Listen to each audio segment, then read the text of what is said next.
आरहत वाङ्मय में कहा गया है, विविह गुण तवो रेय नित्यम विरास ए।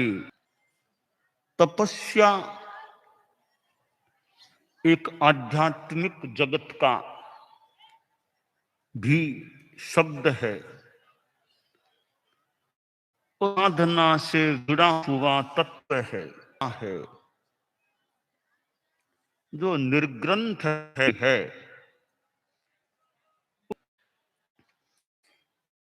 अगर पैसे की दृष्टि से देखें तो साधु निर्धन यानी धन रहित होना ही चाहिए। जो निर्ग्रंथता की व्यवस्था है उसके अंतर्गत साधु के पास पैसा मिलता है तो वह प्रायश्चित्त का भागी। तो फिर साधु के पास क्या धन हो सकता है? तो साधु के पास ऐसा धन हो सकता है कि वो अपने आप में बहुत कल्याणकारी है। अस्यस्वम तपो योग समादय है निर्ग्रंथो भिक्षु रस्यस्वम तपो योग समादय है।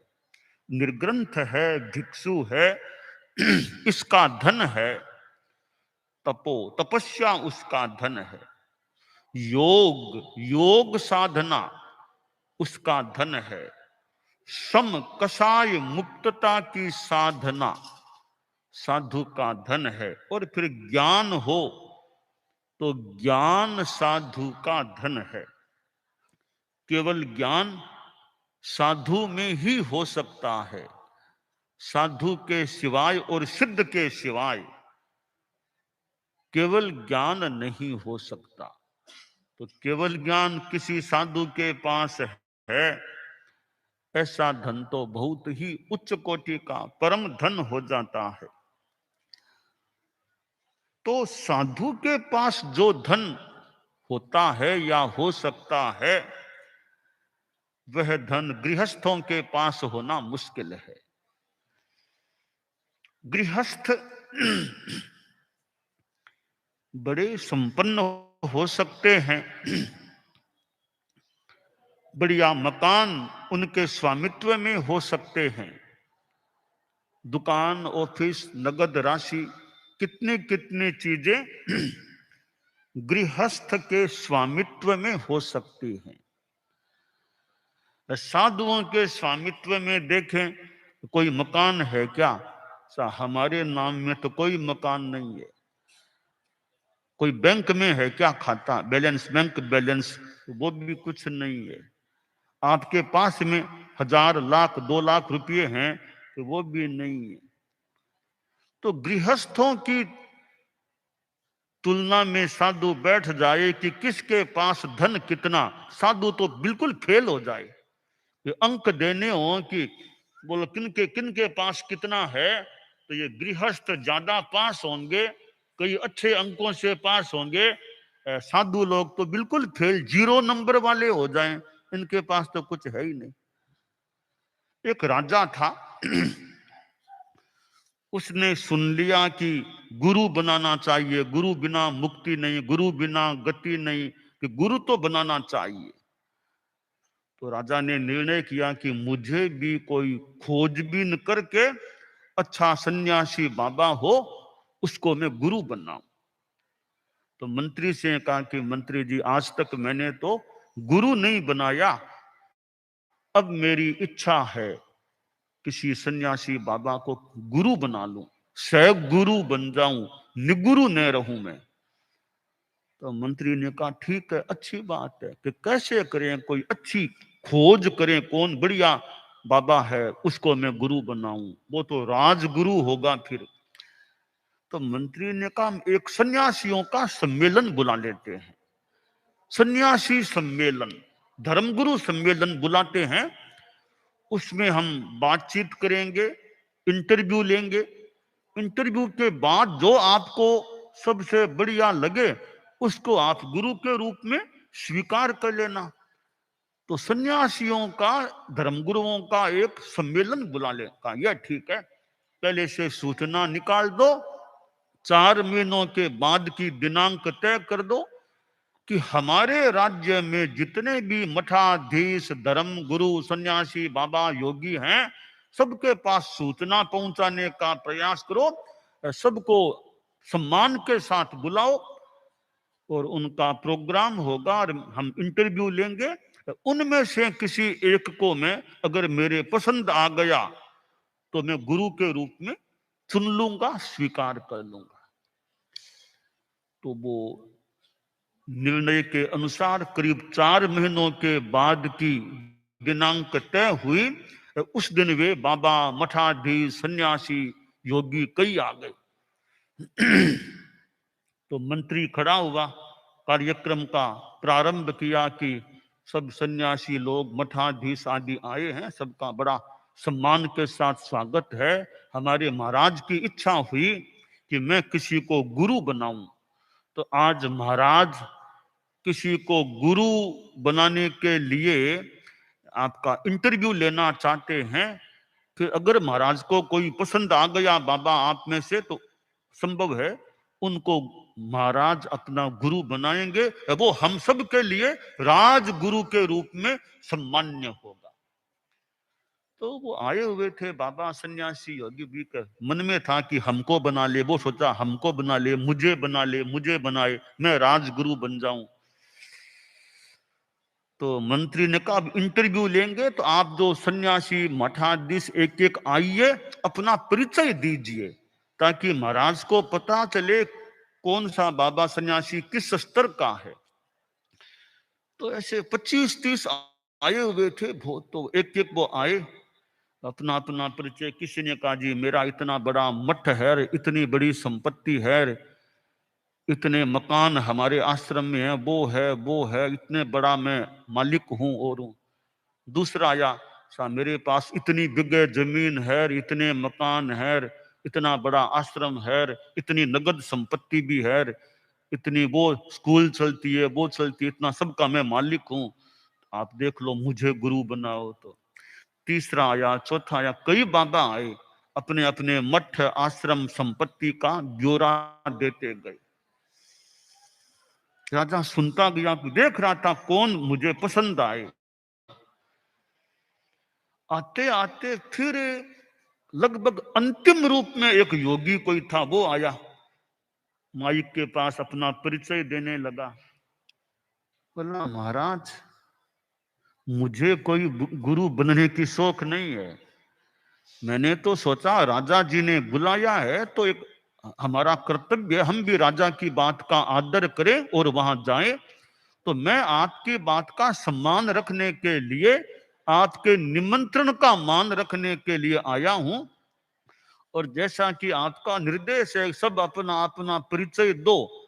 तो हमारे और साथियों ने परिचय दिया, तो मैं भी अपना थोड़ा सा परिचय दे देता हूं। मैं, मुझे इतने बरस सन्यास की दीक्षा लिए हो गए हैं, योग साधना किया करता हूं, और महाराज वो संपत्ति वाली जो बात है, मेरे पास तो ऐसी कोई संपत्ति है नहीं मैं जिसका ब्यौरा दूं।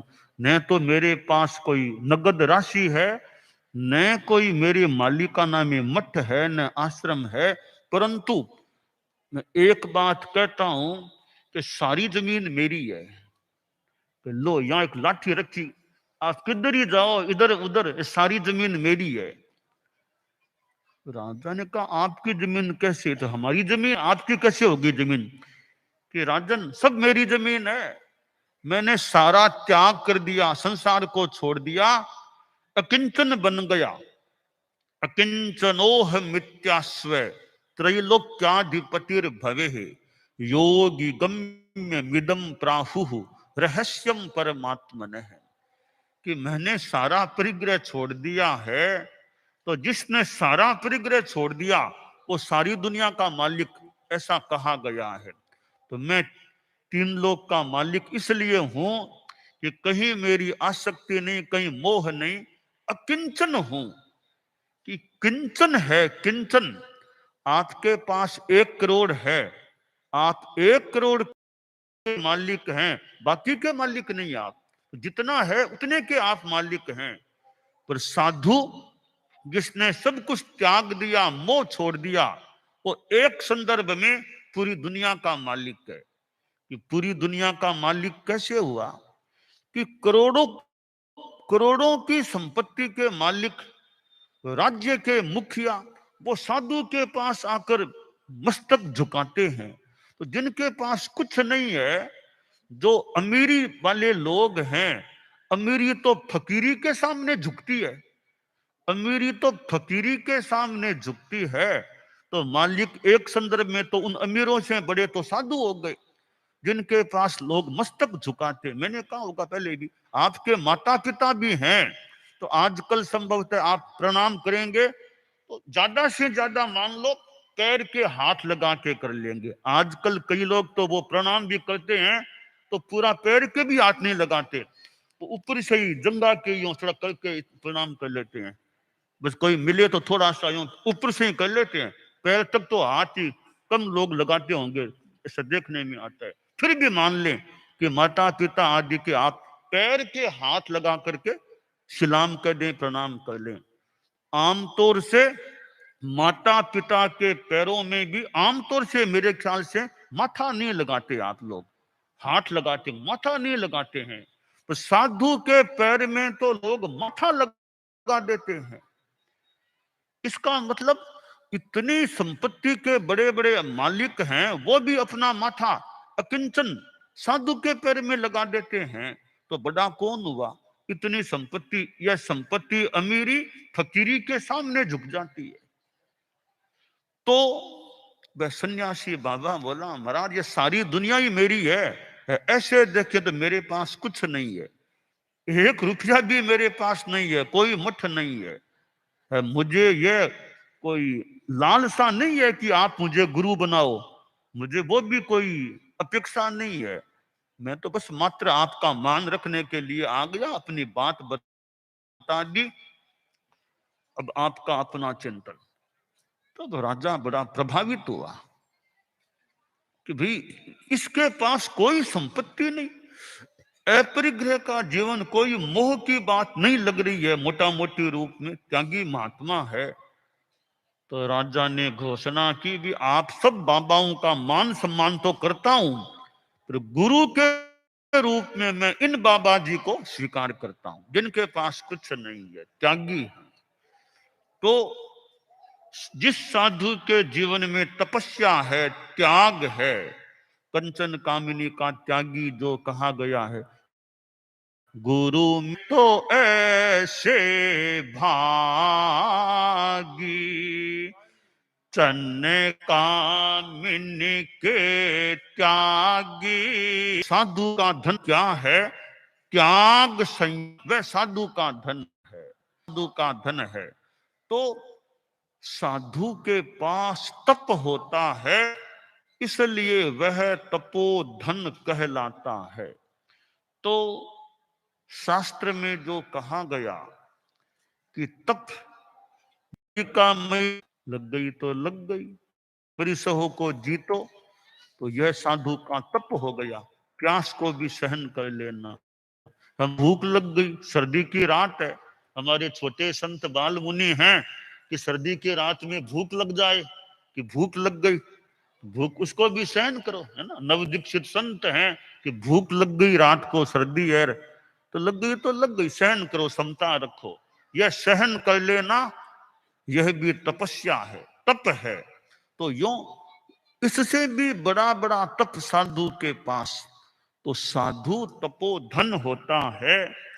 तो साधु बस इस धन की सुरक्षा करे, और यह ऐसा धन है इसको लूटने वाला भी उस सावधान रहना चाहिए।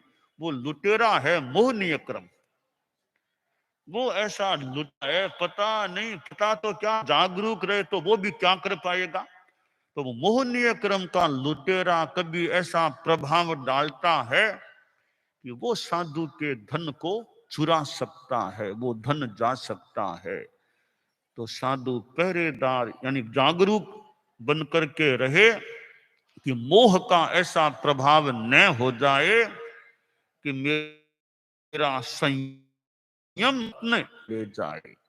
यह संयम रत्न और सम्यक्त्व रत्न, ये दो ऐसे रत्न हैं, सम्यक्त्व रत्न और संयम रत्न। बस ये सुरक्षित रह जाए, तपस्या अच्छी चलती रहे, तो दुनिया का बहुत बड़ा धनवान आदमी वह है जिसके पास सम्यक्त्व और संयम होता है।